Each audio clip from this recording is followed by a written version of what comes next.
Pure Kathiawadi ભરેલ રીંગણ બટેટાના શાકમાં મસાલા ક્યારે અને કઈ રીતે એડ કરવા એ ખબર પડી જાય તો સ્વાદ, સુગંધ અને કલર બધું ઢાબા જેવું આવશે. તો એના માટે કડાઈમાં 1 ચમચી તેલ અને બેસન એડ કરી બેસનને સરસ એવો શેકી ગેસની ફ્લેમ બંધ કરી દઈએ. ઘરના રેગ્યુલર મસાલા એડ કરી દઈએ. સાથે અડધી ચમચી જેટલી વરિયાળી એડ કરી સરસ એવું બેસન સાથે મિક્સ કરી સાઈડમાં રાખી દઈએ. સિંગદાણા, તલ અને નાળિયેરનું છીણ શેકી એનો પાવડર બનાવી લઈએ. બનેલા પાવડરને એક પ્લેટમાં લઈ સાથે શેકેલો બેસન એડ કરી દઈએ.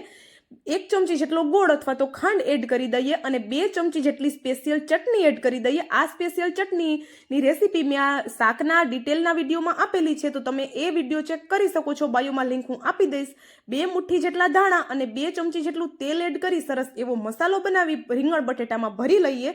શાકના વઘાર માટે રાઈ અને હિંગનો વઘાર કરી દઈએ. સૌથી પહેલાં તો બટેટા એડ કરી બટેટાને થોડી વાર માટે સાંતળી લઈએ. પછી રીંગણ એડ કરી દઈએ. રીંગણને પણ થોડા તેલમાં સાંતળી દઈએ અને બનાવેલી સ્પેશિયલ ચટણી એડ કરી દઈએ. આ ચટણી બહુ સ્પેશિયલ છે, એનાથી જ શાકનો ટેસ્ટ ખૂબ સરસ આવે છે.